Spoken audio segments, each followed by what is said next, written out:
It was a beautiful day here for baseball as the Hartford Hawks had conference play against the Binghamton Bearcats. The game one came down to extra innings. They lost at the hands of the Bearcats 3-2. Second game came down to the wire yet again, and they fell 3-1. They'll have tomorrow to try to see if they can salvage a victory in conference play and try to pull back within one of getting back to 500 in the America East. And this is how everything unfolded here today. So here's how it broke down in game number one. It was a pitcher's matchup as it was a freshman and Kyle Gothier matching on up with Jake Lambert, the senior.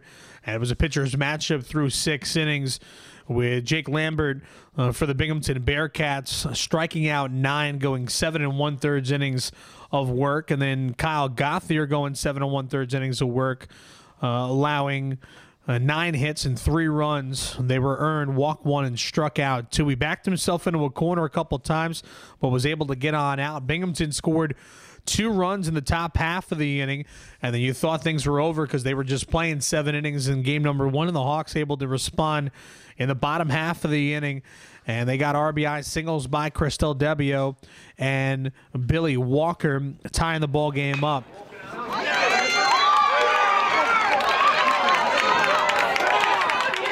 In the 8th inning, they wind up letting it skip away after a double by John Howell, and the Binghamton Bearcats held on to the first game by a final of 3-2. In the second game, you got a little bit of both with the pitching yet again. Brian Hunter, who's been struggling all season long, through a solid 7 innings scoreless baseball. He scattered 5 hits and struck out 9, a new season high for him and a new team high for the Hartford Hawks as well.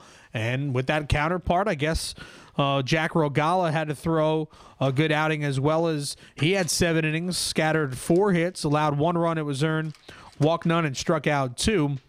Then it came down to the bullpens yet again. The Hawks did manage a run off a RBI double down the left field line by Joe Roberti. They held on to that 1-0 lead, heading all the way into the 9th inning, and the Hartford Hawks allowed a base hit, then a walk, and then a costly error by Anthony Minucci, throwing it down the left field line, and the Hawks were not able to recover in the bottom half of the 9th inning. But stay tuned to HartfordHawks.com for all the latest on the baseball team.